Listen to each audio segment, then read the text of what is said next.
அன்பு நட்புகளுக்கு இனிய வணக்கம். இன்றைய திருக்குறள் மென்பொருளும் அதிகாரம் குடி செயல் வகை குறள் எண் 1023. குடி செய் வல் என்னும் ஒருவருக்கு தெய்வம் மழிதற்று தான் முந்துரும்.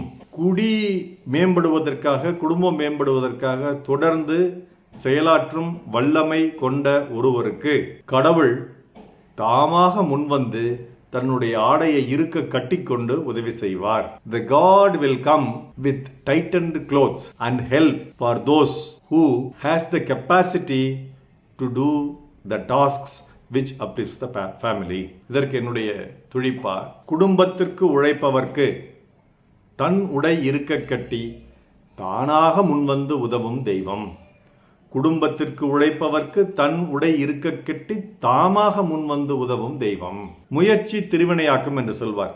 தெய்வத்தான் ஆகாதெனினும் முயற்சி தன்மை வருத்த கூலி தரும் என்று. அங்கே தெய்வத்தினால் கூட முடியலன்னா உன்னுடைய முயற்சிக்கு நிச்சயமாக உனக்கு பலன் கிடைக்கும்னு வள்ளுவர் சொல்லியிருக்கார். இங்கே என்ன சொல்றாரு? நீ தொடர்ந்து உன் குடும்பம் மேம்பட வேண்டும் என்பதற்கு செயலாற்றிக் கொண்டே இருக்கிறாய். சான் ஏறினா முழம் இறங்குதுன்னு சொல்லுவாங்க இல்லையா? அந்த மாதிரி ஒரு சூழ்நிலையிலும் நீ தொடர்ந்து உன் குடும்பம் மேம்படுவதற்காக, குடும்ப உறுப்பினர்கள் நன்கு கல்வி கற்பதற்காக, அவர்கள் செல்வம் கொழிப்பதற்காக, புகழுடன் வாழ்வதற்காக, நல்ல அறிவு பெறுவதற்காக தொடர்ந்து நீ வினையாற்றி கொண்டே இருக்கிறாய். அப்போ தெய்வமே பார்த்து என்ன பண்ணோம்? அடடா பாவம், இவன் தனிப்பட்ட நபரை அந்த மாதிரி கஷ்டப்பட்டு இருக்கிறான், அவனுக்கு போய் நாமா முன் வந்து உதவணும்னு சொல்லிட்டு வருமா. அப்படி வரும்பொழுது எப்படி வருமா?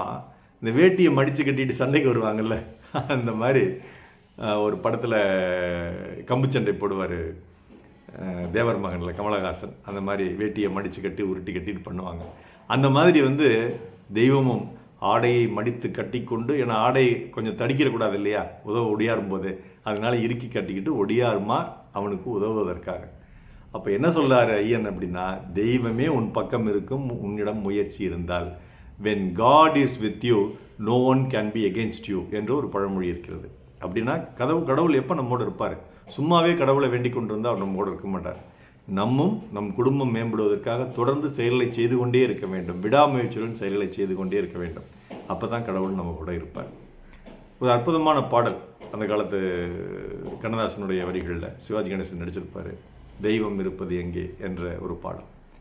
ஆடை அணிகளன் ஆபரணங்கள் ஆண்டவன் விரும்புவதில்லை, அங்கொரு கண்ணும் இங்கொரு கண்ணும் ஆலய வழிபாடில்லை. இசையில் கவியில் கலையில் மழலை மொழியில் இறைவன் உண்டு, இவைதான் தெய்வம் என்பதை அறிந்தால் ஏற்கும் உனது தொண்டு, தெய்வம் ஏற்கும் உனது தொண்டு அப்படின்னு சொல்லியிருப்பார். அப்போது தெய்வம் நம்மளுடைய தொண்டை ஏற்கிறது. எல்லா தெய்வங்களும் நம்ம தொண்டை தான் இருக்குது. ஆனால் இங்கே மட்டும்தான் தெய்வமே முன் நமக்கு தொண்டாற்றுறது அப்படின்னு சொல்லிட்டு வள்ளுவர் சொல்கிறார். ஒரு படி மேலே போய் தெய்வம் நம்ம தொண்டை ஏற்பதற்கு பதிலாக தெய்வம் நமக்கு தொண்டனாக இருந்து தொண்டாற்றும். எப்பொழுது? உன் குடும்பம் உயர்வதற்கு நீ தொடர்ந்து முயற்சி செய்யும் பொழுதுன்னு.